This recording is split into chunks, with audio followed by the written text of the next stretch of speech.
Resting on Lake Michigan is the city of Chicago, a place that's known for its bold architecture or the skyscrapers that light the city skyline. A place known for deep dish pizza or the Magnificent Mile.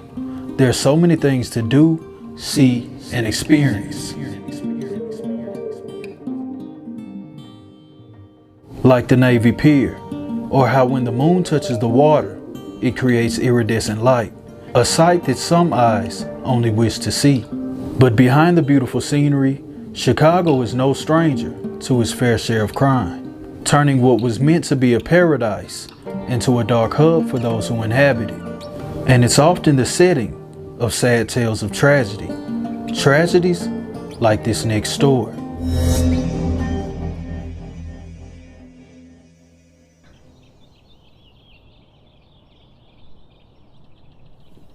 June 24th, 2002.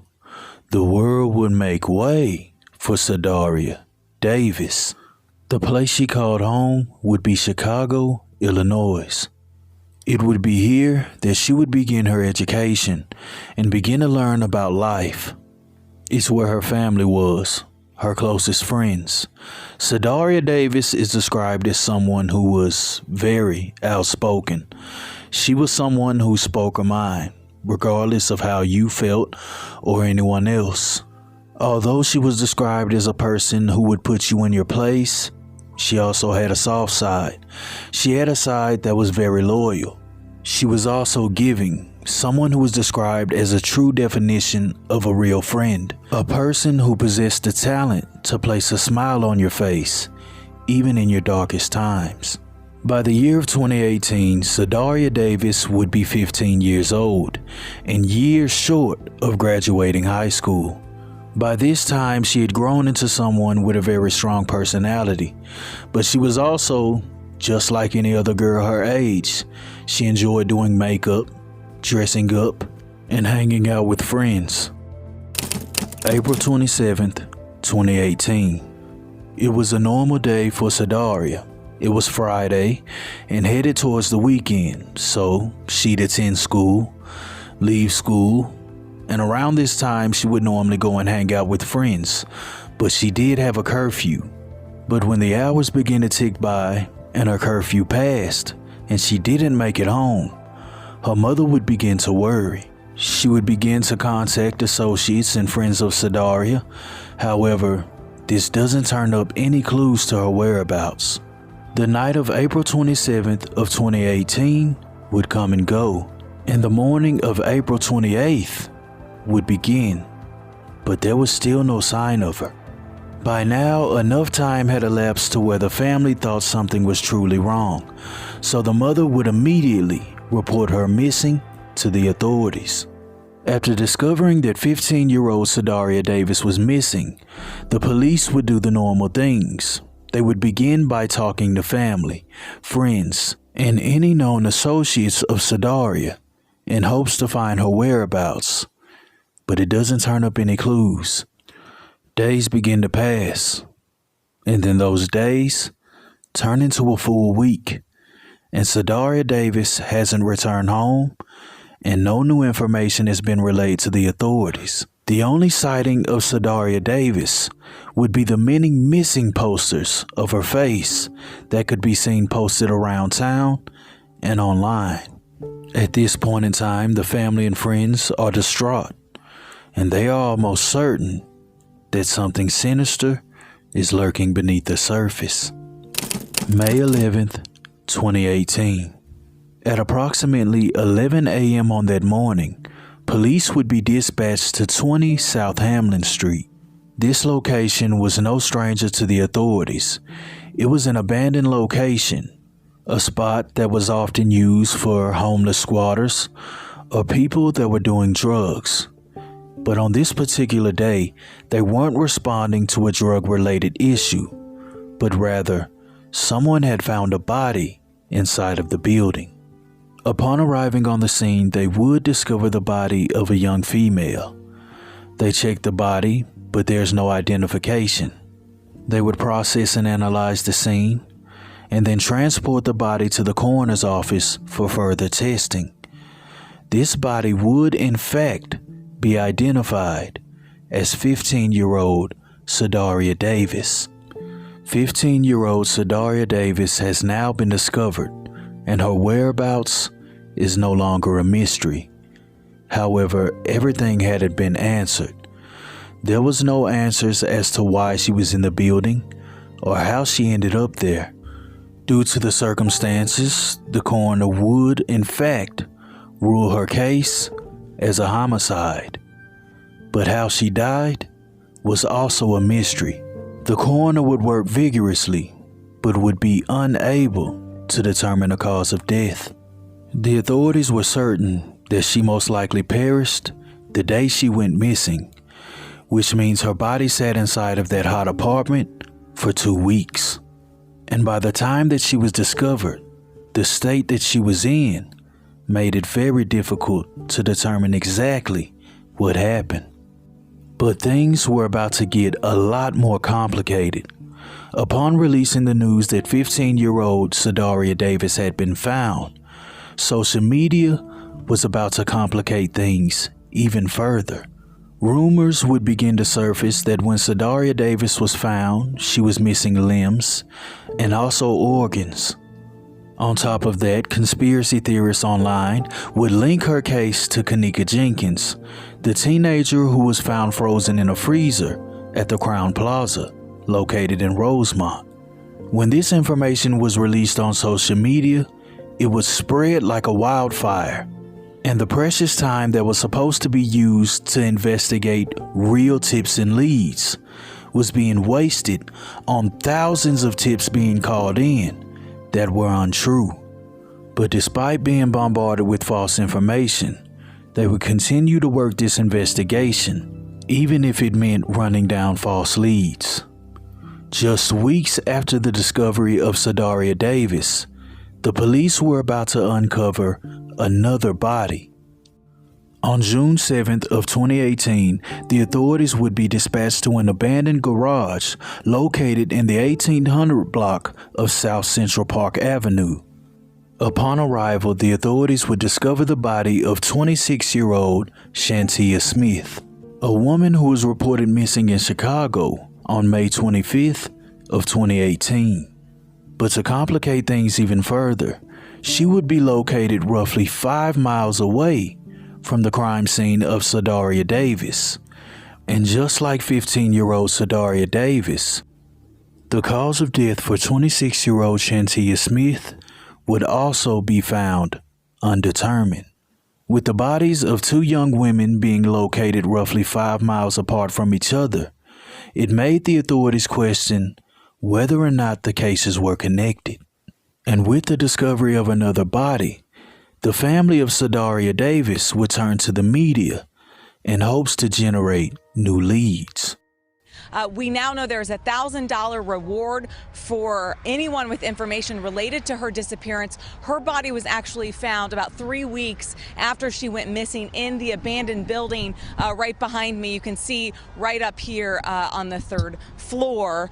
That was back in May. Her mother says she was found by a man who may have been the property manager. The family says the autopsy found no drugs in her system. She was just 15 years old. The family says they just want justice. They can't eat or sleep. They are worried.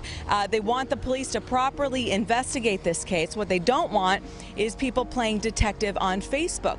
They are leaving this to police, and they are praying someone with information comes forward. That was my baby. She was only 15. She had her whole life ahead of her. She didn't get a chance to have kids. She didn't get a chance to get married. She didn't get a chance to live and enjoy the real luxuries of life. And for someone to do this to her is very cruel. Around the time of the discovery of Shantia Smith, the authorities were still working the case of Sadaria. And by now, they had retrieved surveillance camera footage of Sadaria walking alongside an unidentified male. This camera footage would be pulled from the area of Springfield and Madison. In this footage, Sadaria Davis can be seen walking with the male, and then shortly after, disappearing out of frame. At the time of the retrieval, The authorities didn't know who this guy was, but Shantia Smith was about to help breathe life into a cold case. Upon investigating the murder of Shantia Smith, the authorities would come to find that she was last seen in the area that she was found, walking with a guy who goes by the name of Charlie Booker. After looking this guy up, he had an uncanny resemblance to the guy walking with Sadaria inside of the surveillance footage. At this point in time, Charlie Booker has now been the last person seen with both Sadaria Davis and Shantia Smith before their untimely deaths. This would immediately make Charlie person of interest number one. After this newfound information, the police would work vigorously to find the whereabouts of 24-year-old Charlie Booker, but they were unable to locate him. But a month later in July, a state trooper would observe Charlie Booker speeding down I-57. Once the Illinois state trooper pulled him over, the trooper would discover that not only was the vehicle stolen, but he was also driving on a suspended license. Charlie Booker would be arrested and transported to the Kankakee, Illinois jail. But once booked and processed into the jail, they would discover that he was a wanted man in two other areas. He was wanted in Memphis for theft of a vehicle, but also wanted in another area of Chicago, in which he violated a woman and then shot her 3 times. Luckily, the woman would survive this tragic event. But while he's awaiting trial on those cases, the authorities plan to question him about 15-year-old Sadaria Davis and Shantia Smith. But after speaking with 24-year-old Charlie Booker, he was uncooperative and didn't offer any information to either of the cases. And with 24-year-old Charlie Booker not talking, and the only link that they have to him was being seen with the victim's last, they don't have enough to bring up charges. The only thing the authorities could do at this point was to post his picture and let people know that he's a person of interest in both of these cases. Fast forward years later to present day, 2023, and no charges have still been filed against Charlie Booker for the murder of 15-year-old Sadaria Davis and 26-year-old Shantia Smith. The authorities ask that if you have any information in regards to their case, please contact the Chicago Police Department. The years after the discovery of Shantia Smith and Sadaria Davis has brought along a few rumors. Rumors that Charlie Booker is connected to a lot more cases. However, the police say that this is false, and they have been unable to link him to any more crimes. Frustration is growing for a Chicago mother. Her daughter's killer has never been found. Only on 2, she takes our Suzanne Lemignot to the spot where her daughter's body was discovered. Suzanne is live now at police headquarters with what she's learned about this investigation. Suzanne. Well, Erica, in just 2 months, it's going to be 1 year since LaTanya Moore's daughter was reported missing and found dead. She says she just wants justice. You've been searching the community, you and friends, for a long time. Yes. LaTanya Moore remembers looking in every abandoned building in Lawndale when her daughter, Shantia Smith, was reported missing last May. Just blocks from the place where you used to call home. Yes. She was found inside this garage right here. Yes, right under a car in the garage. So sorry. In the 10 months since her daughter was reported missing and found dead, Moore has been searching for answers and closure. How can somebody be actually that cruel, period? Just to leave a body in the garage for 2 weeks. Police have identified a person of interest in the case. We're not naming the man since he hasn't been charged. After Smith's death, that same man has been charged with attempted murder involving a West Side woman and for driving a stolen car belonging to an out-of-state woman. We asked police if the person of interest was ever questioned about Smith's case. Police told us after her murder and the out-of-state crime, he was questioned. Each time, he asked for a lawyer and refused to talk. What happened to 15-year-old Sadaria Davis is truly heartbreaking, and my heart goes out to the family of Shantia Smith. But to have their loved ones taken with no answers is even worse. I really hope that the families receive the justice that they deserve. Rest in peace, Sadaria Davis and Shantia Smith. Thank you for being a light for others.